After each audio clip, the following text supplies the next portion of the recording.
So here is a quick look at how I designed a press for tobacco to make plugs. I happen to really enjoy the rectangular plugs made by Samuel Gawith and others. So I scoured the internet to see what other people are doing. I saw lots that were cylindrical, done inside of PVC using C-clamps.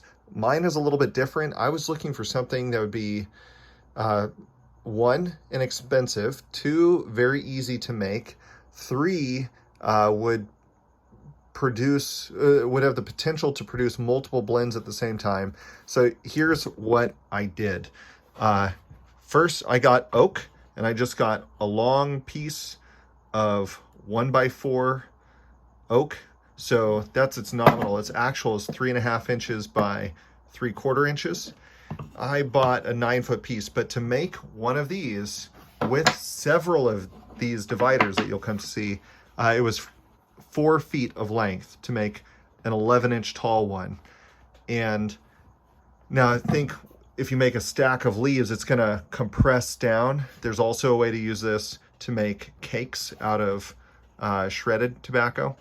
So I made it tall enough that I could do several different blends at the same time. You'll come to see how that works. But anyways, my cuts.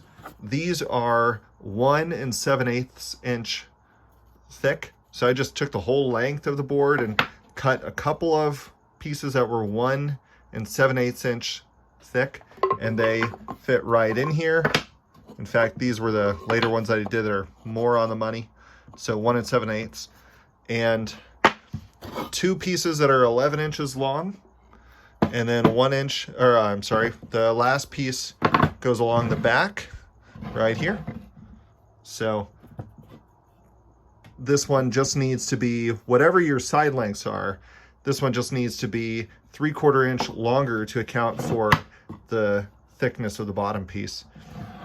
So anyway, because of this, you can make this any length you want, and the pressure is never going to be on the back. The pressure is always going to be along the bottom wood, so it doesn't have to be extraordinarily strong. I just glued it, and I put some screws in just to be extra sure, but really I don't think it actually needed anything more than the glue, because all the pressure is going to be directly on a piece of wood, not against these walls.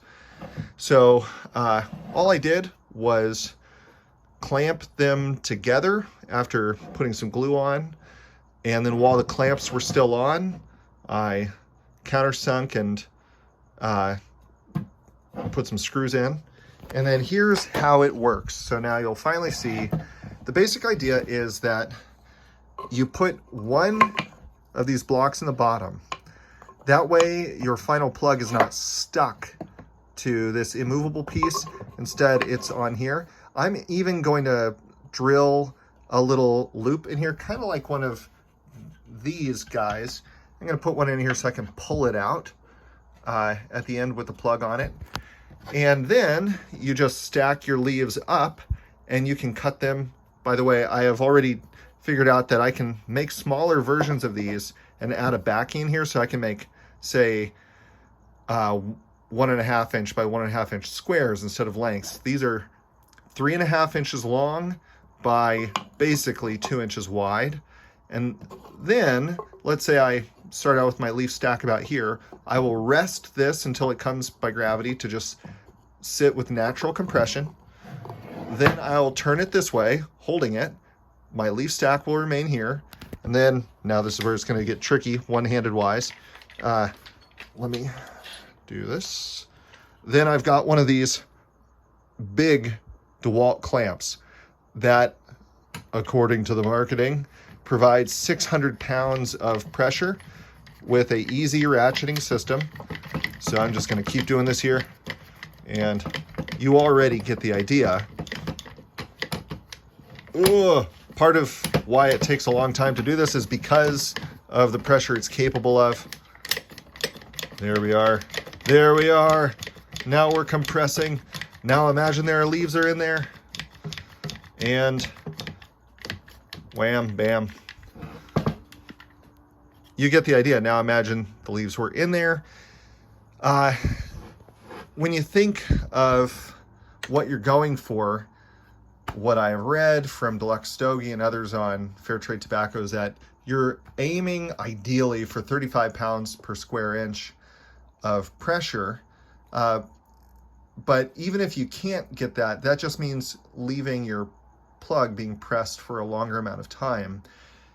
With 600 pounds of pressure, let's be conservative, let's say it was only 2/3 that, with 400 pounds of pressure over effectively a 2 by 3.5 inch area.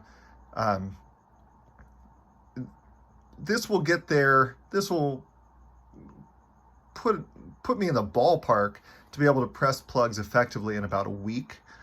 And I'll probably try to do it for 2 weeks. I'll do another video just as a follow-up to see how this works. But also one last thing is that because I have multiples, I can make several stacks of different blends. And so I'm calling this kind of like a magazine system. I haven't come up with a great name yet, but like the Flake Maker 5000, you can tell me. But you can, using this system, create several different blends in between the dividers.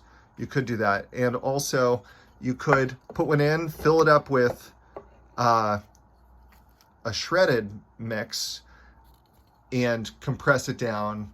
And I think you'd still, I haven't tried it yet, but there's enough area under here to slide a thin piece of wood that could then act as the seal while still closing down on it and pressing it down. I haven't tried that yet. I'll get back to you when I have done that for video 2. This is just the beta build that I wanted to show you. Altogether, $15 worth of wood to make one of these at 11 inches long.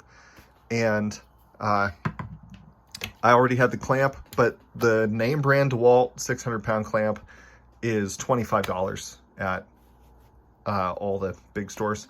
So anyways, I hope that's helpful to you. Goodbye.